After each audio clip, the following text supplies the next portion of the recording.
ఇప్పుడు ఒక అమ్మాయిని మీరు మార్షల్ ఆర్ట్స్కి పంపించడం అసలు అంటే ఏ ఆలోచనతో పంపారు అంటే తన ఫ్యూచర్ని ఎలా మీరు దృష్టిలో పెట్టుకొని పంపించారు?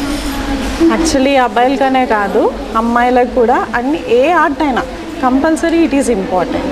అండ్ ప్రజెంట్ ఉన్న సిచ్యువేషన్లో మనకు కరెంట్ సొసైటీలో ఉన్న సిచ్యువేషన్లో అమ్మాయిలకి సెల్ఫ్ డిఫెన్స్ అనేది ఇంకా చాలా ఇంపార్టెంట్ ప్రజెంట్ ఉన్న situation.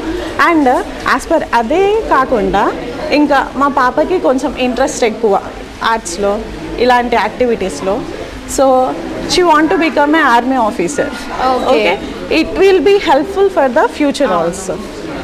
And still self discipline కానీ సెల్ఫ్ కంట్రోల్ అన్నిటి మీద దేని మీదైనా కంట్రోల్, సెల్ఫ్ డెవలప్మెంట్, సెల్ఫ్గా స్ట్రాంగ్ అవ్వడము పిల్లలు చాలా ఇంపార్టెంట్.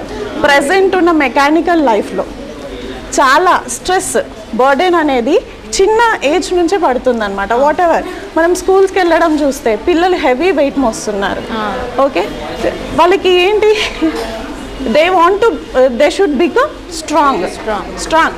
అది ఓన్లీ బర్డెన్ అంటే ఫిజికల్ వెయిట్ మోయడంలోనే కాదు, మెంటల్ స్ట్రెస్ తీసుకోవడంలో కూడా అన్నిటికీ they should be prepared well from now onwards. And ఒక అంటే మార్షల్ ఆర్ట్స్ అనే కాదు, ఏ ఆర్ట్ మీదైనా మనకు పిల్లలకి ఏ ఆర్ట్ మీద ఇంట్రెస్ట్ ఉంటే ఆ ఆర్ట్ మీదకి మనం వాళ్ళని ఫోకస్ చేపివ్వచ్చు. Along with the academics parents అనేది కంపల్సరీ పిల్లలకు ఉన్న ఇంట్రెస్ట్ ఉన్న దాంట్లో కంపల్సరీ పంపించాలి. అండ్ మా పాపకి మార్షల్ ఆర్ట్స్ అంటే ఇంట్రెస్ట్.